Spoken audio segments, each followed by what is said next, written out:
Well, hey now, folks. Good afternoon, all. John Duffin here, Duffin Coaching, Duffin Media.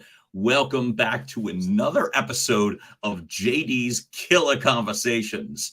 Killa Conversations to help you optimize your communications by leveraging your voice.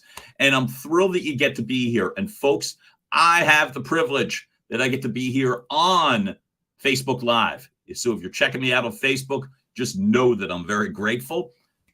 Drop a note in the comments. Let me know that you're here. Let me know that you're alive, and we will have a little bit of fun today. If you're watching on LinkedIn or LinkedIn Live, I am right here with you. So welcome aboard.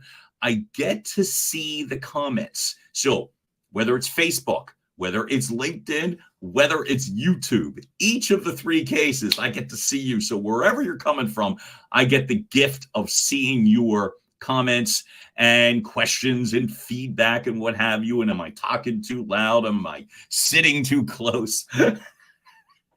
I'm lying saying I've got thick skin and I don't like criticism. I don't mind criticism. I only like some criticism. But hey, listen, this is one of the things that I wanted to talk about today. Again, the whole deal, 3 tips, 3 situations, 3 solves. Sometimes I can slam in a couple of more bonus tips too. I'm always happy. I try to be generous in that regard, because the whole point is this. I feel like if I can get people to the finish line, when they speak, when they present, when they are communicating with clients and or prospective clients or board members or audiences or whatever the case may be, if I can get you to the finish line, get you to be able to communicate, optimize your communications, well, what tends to happen is we improve your results. I had a hard time getting those words out. You're going to learn today. One of the 3 tips is going to have something to do with not beating yourself up relentlessly when you speak. Trust me, I come from experience there. But the fact of the matter is, get the words out. And the fact is, we'll improve your results. I believe it. This has been proven. Increase your sales. Get me to the finish line. Yes, sir. Yes, sir. Zoran Peppersek. Love this guy. I'll happily get people to the finish line. Oh, my God. Thank you for checking in. Thanks for being here. So, look, we're going to make today easy. All right. And the operative word here is easy on ourselves. Forgiving ourselves. Getting to a place where you feel as if you deserve a seat at the table. And then I'm going to demonstrate how it sounds. Okay? It's really important that you sound as if you belong to be there without being overbearing, too confident, or high strung. Okay? So the 3 tips today I'm going to tell you. Well, first off, the setup is simply this, the reminder. It really can be your voice when you get no feedback or negative feedback, or most importantly, surprising feedback from a business conversation, a presentation, a pitch. And the fact of the matter is, you get these surprises, and then it's you don't understand where people are coming from. And what that will do, that shakes your confidence. That shakes the opportunity for you to go either do it again or finish the job. So one of the most important things that I've come to realize, I've realized it from experience, I've realized it from people sharing with me, is simply this. The fact of the matter is, it can be your voice. So I'll tell you what, I'm going to get right to the 3-pronged tip today. And the 3-pronged tip is going to be this. Boom. I had this pretty visual, but I actually like this one better.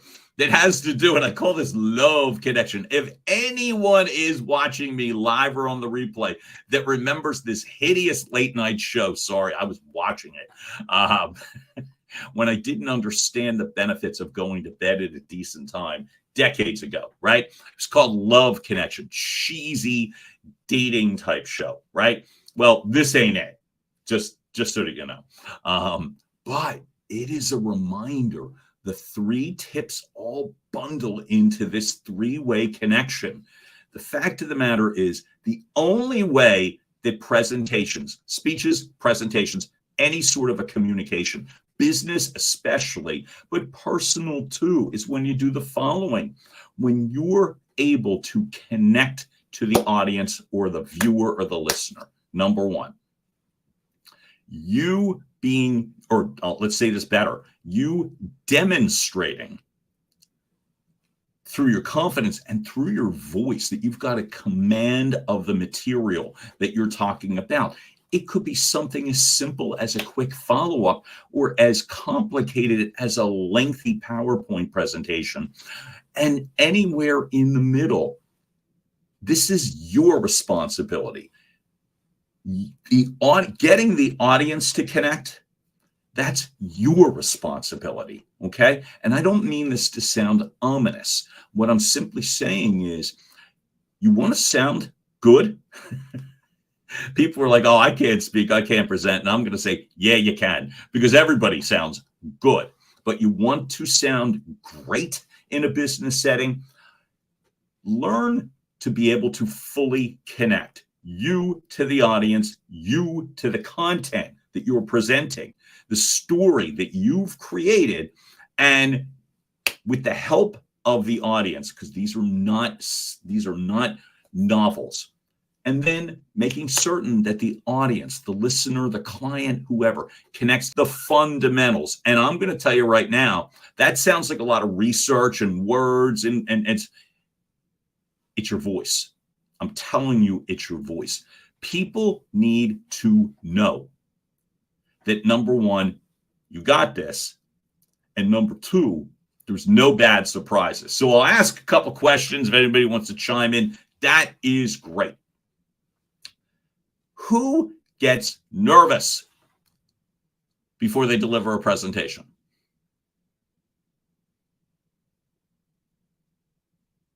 Well, here's one of them. Me.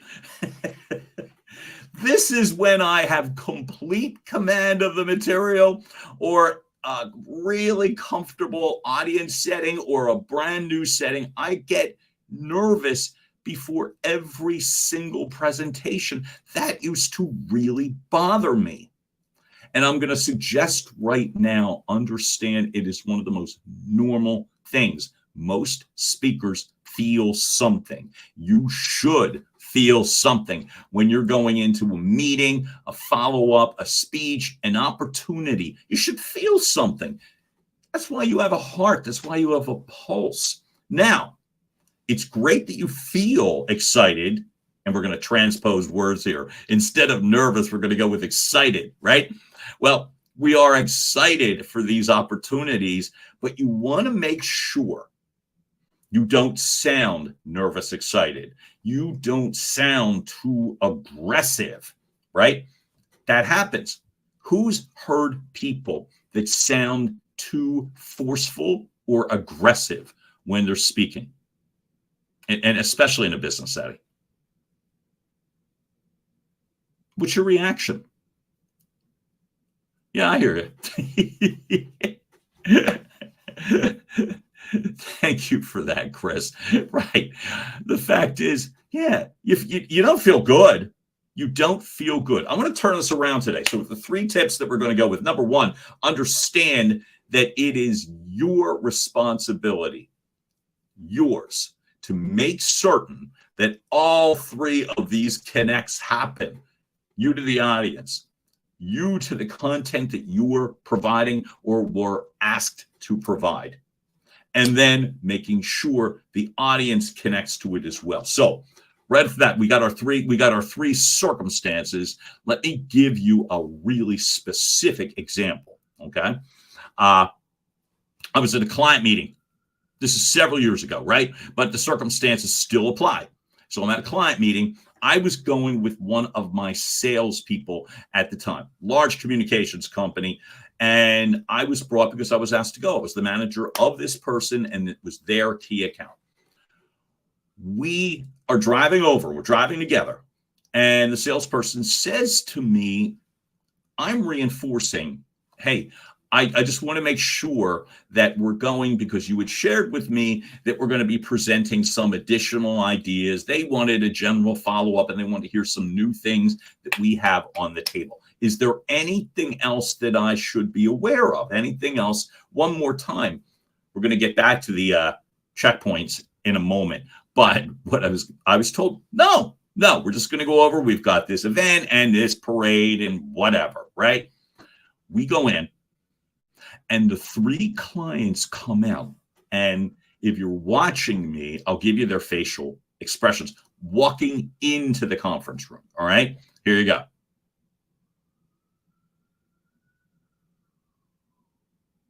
So I could feel almost, it felt like hostility. If you were going to be like, what does hostility look like? It's these mean faces. I know all 3 of the people, and I don't think I've ever seen them do that before. So they come and sit down, and they let us know, hey, we want to make sure, we wanted to tell you in person that we don't feel like we're getting the results that we should be getting. And we are in the process of finding other media outlets that will be able to handle this instead. So we just didn't want to blindside you, but we are very possibly going to cancel the business. That's me. So tough to rally from that. We put the parade and floats ideas away, right? And we just started to talk, and I just started to ask questions. That's all I did. Now, what could I have done better personally? Really known that. Remember the checkpoint part? You want to sound confident. You want to sound clear.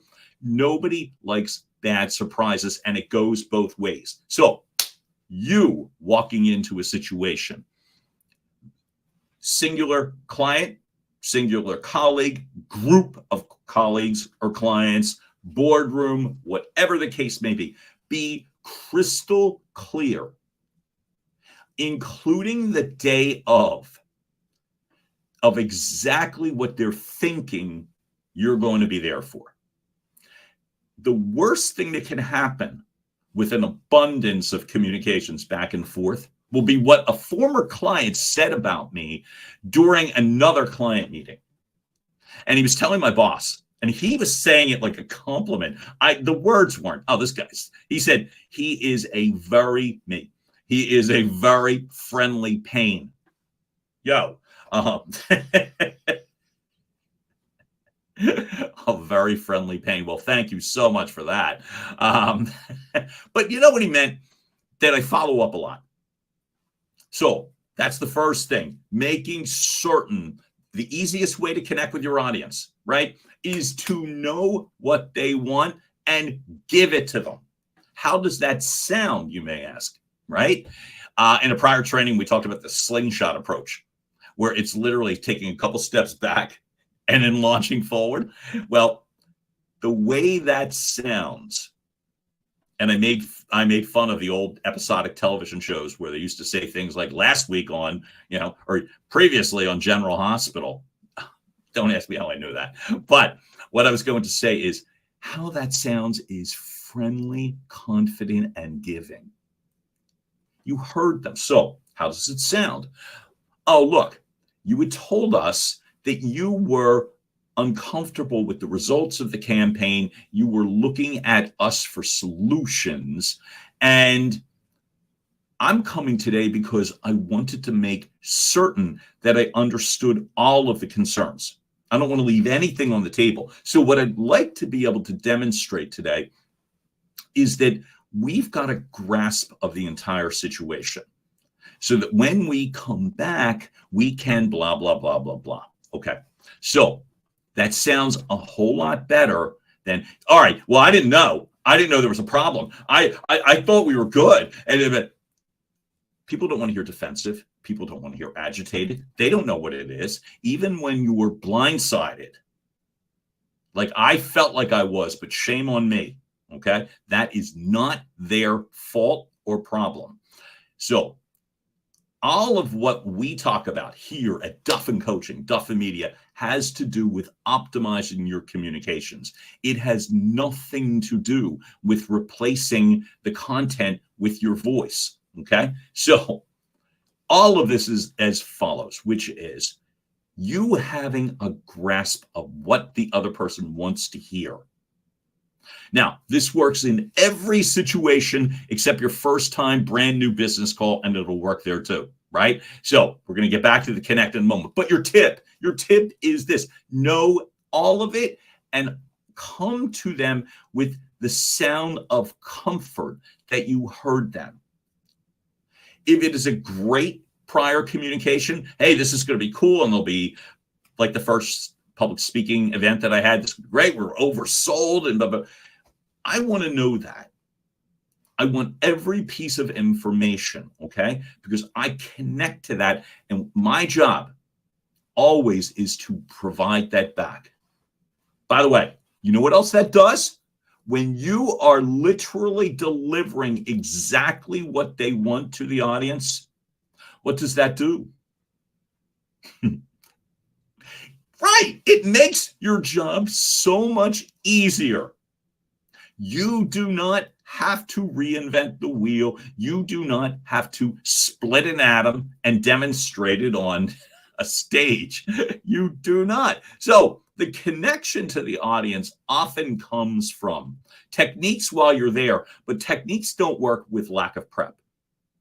So a constant communication to whoever the audience is, right?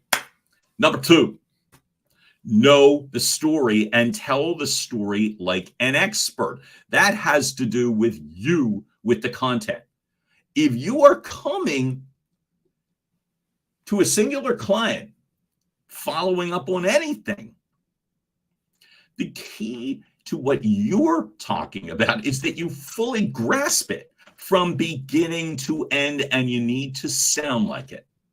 We've talked about in prior trainings, things such as the ability to be able to really tell a story, all the plot twists and turns, and this is a fun part, and this research is a deeper part, and your voice is going to match not just the mood of the audience or the client, but to what you're telling at this moment. Research is not typically a cheerleading thing that you talk about. You still need to talk about it. So know it, and sound like you know the full story. How do you do that? Really understand the content. Now, let me share an example. As recently as yesterday, somebody who I know would be a gifted speaker, one of the coolest people I know, and I'm not going to out them, but just know I had the great good fortune of being with them yesterday afternoon. One of my all-time favorite people. She just makes my heart happy every time I see her. She could say anything, and I would be fascinated. Anything, and I can prove it. But what I'm saying, this person says to me, I don't think I could do that anymore. I don't think I could speak to an audience. I used to do it, and now I don't think I could. Of which my thought is, oh, you absolutely can. So how do you make it easy on yourself? Know exactly what the audience is expecting. You don't have to poll each member of a group. Go to the group leader. This is going to sound awful, but when you've got a loved one in the hospital, they don't want to hear from 37 relatives as to what you think they should do. They want to hear from a point person. Find that person and keep coming back to them. Tell them what you want to tell them. Tell them again. Tell them one more time where you're going. Any changes should be in advance. So when you're speaking and you're providing solutions, you're coming from a point of contribution. When somebody wants to tell you something, how's this sound?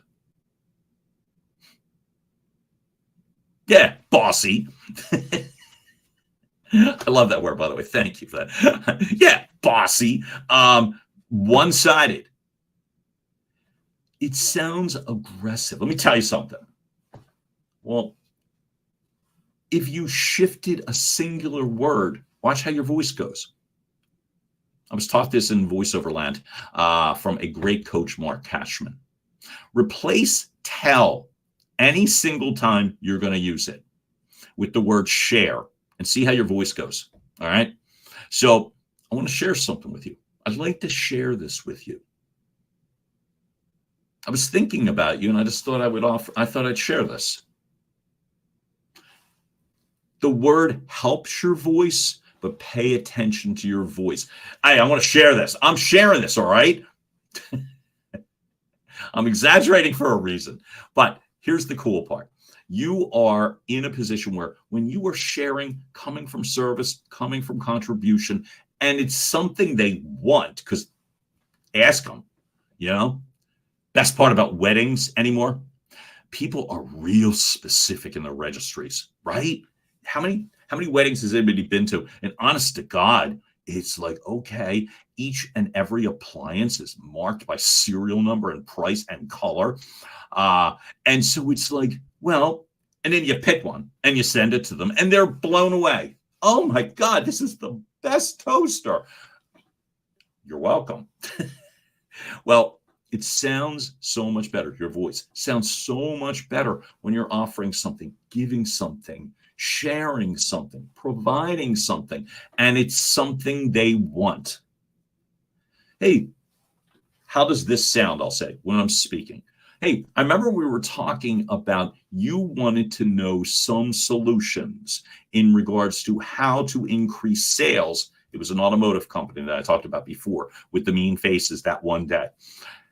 So talk to me a little more in terms of specifics. Are there makes, models that are a problem? Is it across the board? Is it a geographical issue? Is it certain dealers in the region? Is it simply service-related question? Whatever it is, get to it. And then that three-way connection, you to the content, right? Look, when we were talking before, you asked me about this. So I thought I'd share this with you because I thought it was really interesting and I'm hoping it helps. And there's a softness, and you do not, in a sales presentation, have to sound aggressive. In fact, I'm going to suggest you don't. You don't. I know plenty of people, and some of them pretty successful, that sound aggressive. It never worked for me, okay? So if you are speaking to anyone on a stage, you are qualified to speak because you're doing a couple of things. You're being really relatable to the audience or the client or the boardroom or whoever, simply because you are providing your insights based upon what they want. You are reminding them of that, number two. Connecting the audience to the content or the solution or whatever it is. Remind them and let them hear it. I'm not shoving this down your throat.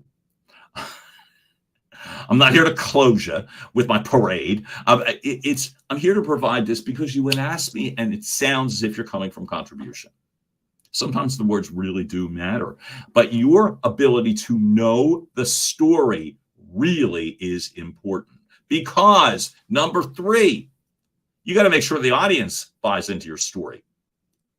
You may find it fascinating, wonderful, exhilarating, whatever. But it only matters, we've said this a million times, if you're on, finish the thought for me. It only matters, boom, if it matters to them. So it is our responsibility to connect the dots. How do you do that? Make yourself relatable when you're speaking. Make the content relatable. Help them get there, right?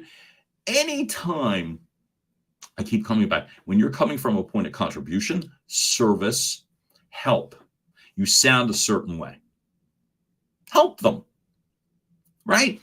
Help them. Let me give you a really specific problem that occurred, and I'm going to give you a solution that actually did have a lot to do with voice. I had the privilege earlier this year. I was the host and MC. If Josh Buchter and Bethany Williams happen to be anywhere near this, I'd love to hear from you, because I had the privilege of hosting and MCing another event for real producers. It was the Bucks County Real Producers Derby Awards Gala. Kentucky Derby themed. It was great. I've referenced it in another training, but let me talk about a technical thing that took place where I needed to use my voice to help solve, right?